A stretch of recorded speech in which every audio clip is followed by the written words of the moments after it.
God's healing power.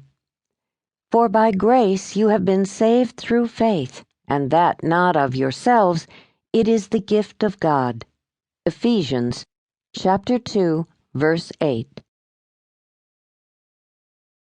My network. One doesn't know, till one is a bit at odds with the world, how much one's friends who believe in one rather generously mean to one. D.H. Lawrence. I have always known that building a strong connecting network was the secret to my career and business success, but I never knew it would help save my life. On a Thursday at 5 p.m., my doctor called. Sarah, the routine chest x-ray you had this morning revealed a tumor between your heart and lung. It's the size of an orange. You need to have a CAT scan ASAP. A fear I had tried to deny seized me. 12 years ago, my brother had died of Hodgkin's disease. 4 years later, my mother died of it, and on the day of her funeral, my sister was diagnosed with the same cancerous demon. All three had tumors in their chest, like me. My panicked mind raced as fast as my fingers on the phone pad. Knowing we'd need pre-approval, my husband Fred and I spent the entire next day, Friday, trying to convince my insurance company to approve this desperately needed test. They finally agreed at 4 o'clock, and we rushed to get it done that evening, only to be told that the radiologist couldn't read it for a day or so. We wouldn't know anything until Monday morning.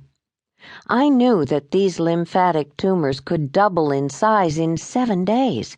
Waiting 3 was not an option. I did the only thing I knew to do in times of crisis. I prayed, "Please, God, connect me with the right people to help me." Suddenly, a friendly client came to mind whose stepfather repaired radiology equipment for the hospital where my CAT scan was done. I knew it was a long shot, but after one phone call, he drove 15 miles in a blizzard to meet us at the hospital and introduce us to the doctor, who then spent an hour showing us the scans of my fast-growing tumor. He said I needed a vascular surgeon to perform the biopsy confirming the cancer type. There were only a handful of these surgeons in town. On our 4th call, we found one who took my insurance and agreed to do it on Wednesday. Our relief was short-lived. 24 hours later, I was bumped off his schedule for a week due to an open heart case that took priority.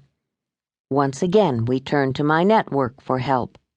We called an old friend and colleague of my husband's, an internal medicine doctor in Denver, whom we hadn't talked to in 5 years. She immediately called a vascular surgeon who agreed to see us that afternoon. 48 hours later, I was on the operating table having my biopsy. However, again, it was a Friday, no results until Monday afternoon. Yet again we turned to my network for help. We called a friend in San Antonio who had a friend who was a pathologist in Arkansas who told us what to say and do to get the on-call pathologist to come in and meet with us.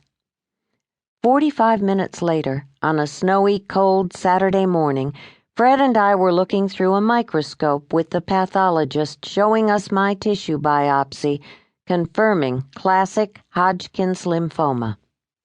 When we met with my doctor on Monday morning, we told him what my cancer was. He hadn't even seen the report yet. After 3 surgical procedures, a nuclear PET scan, and several other diagnostic staging workups, 3 weeks after my diagnosis, my chemotherapy began.